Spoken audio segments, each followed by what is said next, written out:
இனிமே கண்ணை மூடிட்டு கடலை எண்ணெய் வாங்கலாம். ஏன்னா மந்த்ரா கடலை எண்ணெய் இதயத்தின் தயாரிப்பு. வறுக்க பொரிக்க ஏன் எல்லா சமையலுக்கும் மந்த்ரா தான். மந்த்ரா கடலை எண்ணெய், அபார ருசி, ஆரோக்கியமான உடல் நலம். டெல்லி செங்கோட்டையில் பாகிஸ்தானைச் சேர்ந்த லஷ்கர் தொய்பா தீவிரவாதிகள் தாக்குதல் நடத்த திட்டமிட்டுள்ளதாக உளவுத்துறை எச்சரிக்கை விடுத்துள்ளது. வழிபாட்டு தலங்கள் மற்றும் மக்கள் அதிகம் கூடும் முக்கியத்துவம் வாய்ந்த இடங்களை குறிவைத்து தாக்குதல் நடத்தப்படலாம் என்ற தகவலை அடுத்து பாதுகாப்பு படைகள் உஷார் நிலையில் வைக்கப்பட்டுள்ளனர். இந்தியாவிற்குள் பயங்கரவாதிகள் எல்லை வழியாக ஊடுருவி பயங்கரவாத செயல்களை அரங்கேற்றலாம் என்பதால் எல்லையோரத்தில் கண்காணிப்பு பலப்படுத்தப்பட்டுள்ளது.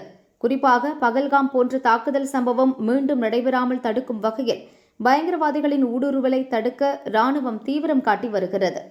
இந்நிலையில் ஜம்மு காஷ்மீரில் எல்லை பகுதியில் பயங்கரவாதிகள் ஊடுருவல் முயற்சியை நம் ராணுவம் முறியடித்தது. ஜம்மு காஷ்மீரின் ரஜோரி மாவட்டத்தின் எல்லை கட்டுப்பாடு கோட்டை ஒட்டிய பிம்பர்காலி பகுதியில் நேற்று பயங்கரவாதிகள் நடமாட்டம் உள்ளதாக ராணுவத்தினருக்கு ரகசிய தகவல் கிடைத்தது.